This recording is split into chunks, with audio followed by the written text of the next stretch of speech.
Gente, atenção, atenção, porque jornalista da Globo News esquece que estava ao vivo e acaba entregando o grande esquema de Lula por trás da delação do Daniel Worcaro contra o Flávio Bolsonaro.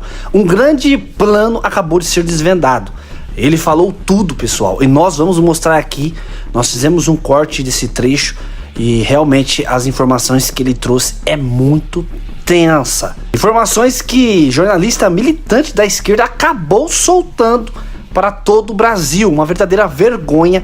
E realmente o Brasil não é para amadores. E você, acredita que nas eleições de 2026 Lula vai cair? Comenta aqui embaixo e sem mais delongas, bora direto para esse vídeo. Meus amigos, antes de continuar esse vídeo, por favor, eu já te peço, inscreva-se aqui no canal ativando o sininho das notificações.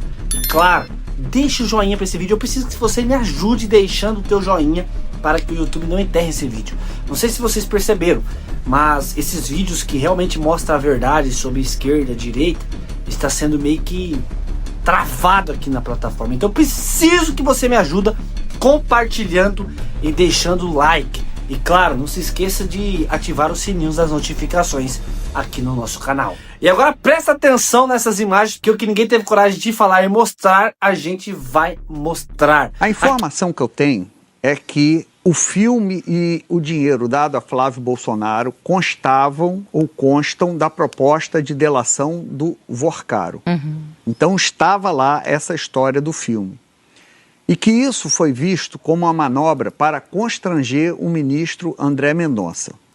Veja bem, o Ciro Nogueira não tinha as provas necessárias para falar do Ciro Nogueira.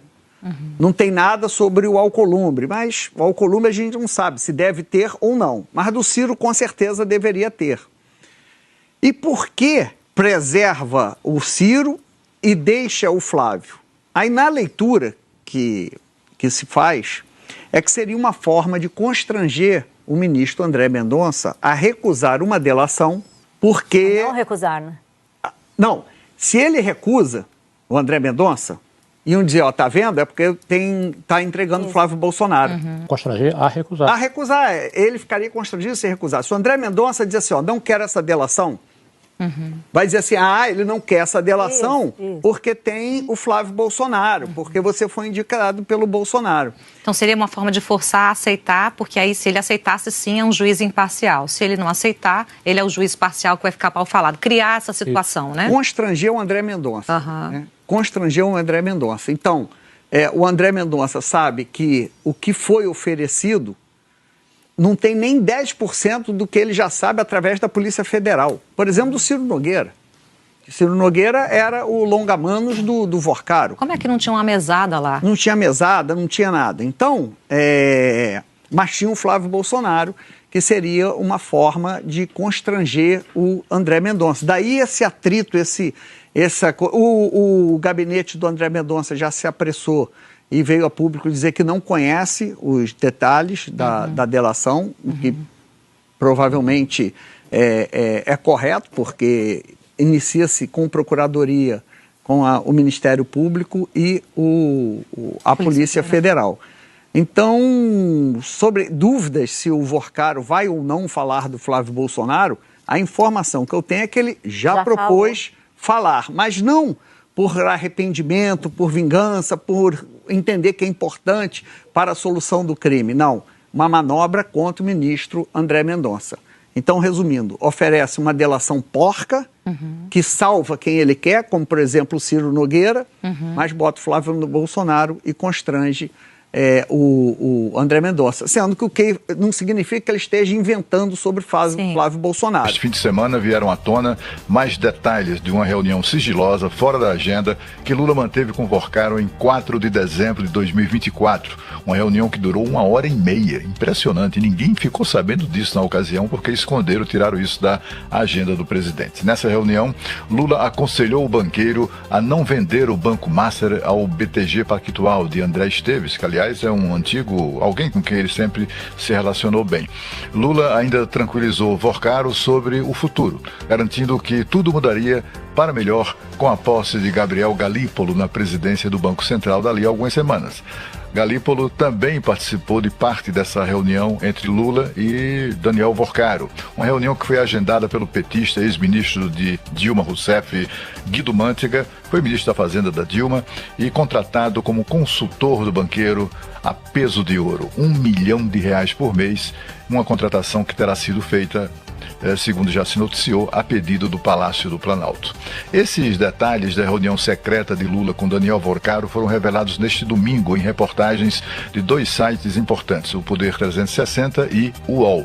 De acordo com essas revelações, Lula de fato confirmou mesmo, as reportagens confirmam que ele recebeu Vorcaro naquele dia 4 de dezembro de 2024. Na ocasião, Vorcaro então contou a Lula, segundo essas reportagens, que o BTG queria comprar o Banco Master por um valor simbólico de R$1.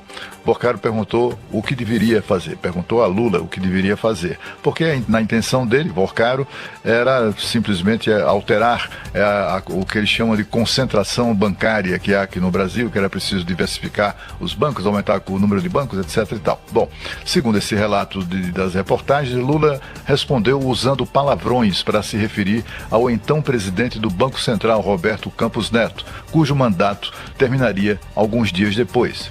E também o presidente teria feito críticas a André Esteves, exatamente, que é sócio sênior e acionista controlador do BTG Pactual. Ainda há muito a explicar pelo governo petista, além do surpreendente papel do Lula como conselheiro Daniel Vorcaro. Que coisa, né? Bom, além de contratar Guido Mantega, Daniel Vorcaro fez outras gentilezas ao governo, seus amigos e aliados, como contratar o escritório de advocacia do ex-ministro da Justiça, Ricardo Lewandowski. Há outras trocas de gentileza entre Lula e Daniel Vorcaro, como um certo laboratório de produção de insulina no interior de Minas Gerais, na cidade de Nova Lima, onde, aliás, foi preso o pai de Daniel Vorcaro na semana passada. Não existe alternativa viável politicamente a uma outra vitória do Partido dos Trabalhadores que não seja Flávio Bolsonaro. Por mais que outros políticos sonhem e tenham ambições legítimas e fiquem ali pensando, se o meu nome fosse colocado, o povo iria às ruas. Não existe alternativa. Essa eleição precisa ser disputada por um candidato com o sobrenome Bolsonaro. Essa decisão já foi tomada por Jair Bolsonaro, o maior líder político do Brasil da atualidade, que está fora do jogo, teve seus direitos políticos cassados, está preso por participação num golpe de Estado imaginário, mas Jair Bolsonaro decidiu, é o filho dele que vai disputar as eleições, Flávio Bolsonaro. Essa não é a melhor carta que a direita tem para essas eleições, é a única carta. Eu acho uma análise curiosa. Você analisa essa situação como se ela estivesse se passando na Suíça, ou quem sabe na Austrália ou na Dinamarca. Eu queria levantar 4 pontos aqui que eu acho que são relevantes para a gente colocar a situação em contexto. Primeiro, todo político passa por crises, especialmente quando ele é o favorito em uma eleição. Eu sempre disse aqui, se preparem porque virá aí chumbo grosso contra a direita. Essas briguinhas de dentro da direita não são nada comparado com o que vem por aí, dos inimigos que não querem que essa eleição seja vencida por ninguém de direita. A segunda coisa é o histórico de quem trouxe esse assunto todo à tona, o Intercept, que tem uma tradição de vazamentos obtidos, ninguém sabe muito bem como, e sempre com o endereço certo, sempre com o objetivo certo. O terceiro ponto que acho que vale a pena a gente pensar é, se o concorrente, o competidor, o opositor de Flávio fosse um partido ou políticos de uma postura ilibada, de uma história sem nenhuma mancha, nunca se envolveram em problema nenhum, são quase santos, eu acho que haveria motivo de preocupação. Agora, quando a gente olha com quem Flávio está concorrendo, acontece um fenômeno que eu já vi muita gente aqui no Brasil adotar esse comportamento, Você tem, de um lado, um sujeito que cometeu um crime grave. Aí tem o outro concorrente dele que furou uma fila. Ah, furou uma fila, então já não serve mais para mim. É buscar a equivalência moral entre coisas que não são equivalentes de jeito nenhum. As pessoas ficam buscando uma perfeição inexistente e aí, em nome disso, abrem mão de todas as opções. Agora, o último ponto é o seguinte: não existe alternativa viável politicamente a uma outra vitória do Partido dos Trabalhadores que não seja Flávio Bolsonaro. Por mais que outros políticos sonhem e tenham ambições legítimas e fiquem ali pensando, se o meu nome fosse colocado, o povo iria às ruas. Não existe alternativa. Essa eleição precisa ser disputada por um candidato com o sobrenome Bolsonaro. Essa decisão já foi tomada por Jair Bolsonaro, o maior líder político do Brasil da atualidade, que está fora do jogo, teve seus direitos políticos cassados, está preso por participação num golpe de Estado imaginário, mas Jair Bolsonaro decidiu, é o filho dele que vai disputar as eleições, Flávio Bolsonaro. Essa não é a melhor carta que a direita tem para essas eleições. É a única carta.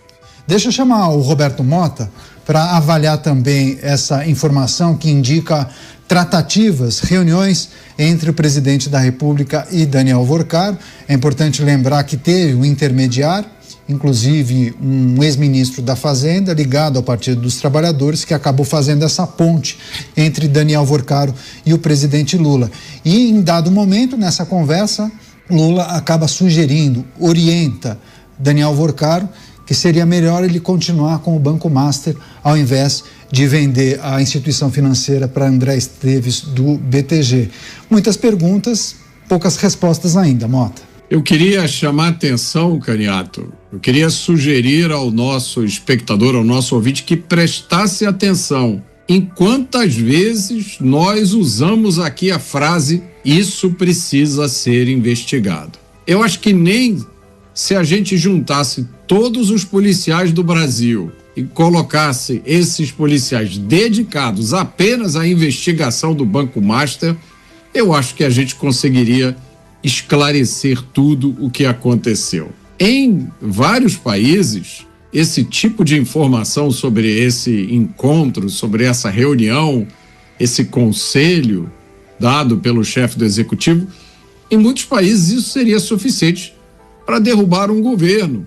Aqui passou em brancas nuvens. E fica a pergunta, será que foi bom ou foi ruim para o BTG não ter comprado o Master? Para um cidadão comum é impossível responder, porque ninguém consegue compreender, não consegue nem acompanhar todas as ramificações da engenharia de corrupção que foi montada nesse caso. Agora, de uma coisa, eu acho que a gente pode ter certeza absoluta. Nós jamais saberemos a verdade completa sobre toda essa história. Você, Mota, regra do Senado impediria uma nomeação de Messias, a indicação em 2026. E seria terrível, né, para Jorge Messias ser rejeitado, né? Entraria para os livros de história. Nunca antes na história do país um indicado pelo presidente da República teria sido rejeitado pelo Senado 2 vezes. Eu acho que Messias nem toparia passar por essa, né? Agora, talvez o presidente da República faça o seguinte cálculo: bem, com um novo presidente no Senado e com 2/3 renovados, talvez role, talvez dê certo. Não sei. Quem vai saber, né, Caniato? Eu sei que se ele for rejeitado 3 vezes, pode pedir música, né? Assim que funciona. Agora, essa pode ser uma estratégia do governo para não aumentar o prejuízo. Porque, pensa bem, se o governo indica um nome novo e esse nome novo é reprovado, aí seria uma tragédia para o governo. Já se o governo indica o mesmo nome e o mesmo nome perde de novo, é um prejuízo que já está contabilizado. E o governo ainda pode se apresentar como tendo sido fiel ao seu candidato. Agora, para o candidato, evidentemente, ser rejeitado 2 vezes é uma tragédia. Quanto a essa história do regimento, Nós estamos no Brasil em 2026. Regimento não é problema. É só mudar. É só declarar o regimento inconstitucional. Ou então, tem uma opção que até já foi adotada, salvo engano, algumas vezes. Basta ignorar o regimento. Tudo é possível no Brasil de hoje. Por outro lado, o que a gente menos vê nessas investigações é confidencialidade. Pelo visto, existe uma competição entre o ex-chefe do BRB e o banqueiro master para ver quem delata mais e primeiro. Esse é o clássico dilema do prisioneiro da teoria dos jogos, mas é um dilema do prisioneiro à brasileira. No Brasil, a probabilidade de impunidade é grande. Quem tem dinheiro para contratar bons advogados dificilmente paga de verdade pelo que fez. Vamos ver se dessa vez vai ser diferente. E depois de tudo isso que vimos aqui nesse vídeo, fica cada vez mais claro, ele vai sim fiscalizar as eleições de 2026. E claro que isso gerou um pânico dentro de Brasília, porque é claro, existem rumores que as eleições passadas houve fraude. E agora eu quero saber a sua opinião sincera. Você é a favor que Trump fiscalize as eleições de 2026? Você acredita que na última teve fraude? Ou você acha que foi tudo transparente, tudo certinho? Comenta aqui embaixo porque a sua opinião é muito importante. E é claro, não se esqueça de deixar o joinha, se inscrever no canal, ativar o sininho das notificações e compartilhar esse vídeo com seus amigos, com seus familiares, para eles também ficar por dentro de tudo que está acontecendo. Deus abençoe, fique com Deus e até o próximo vídeo se Deus quiser. Fui!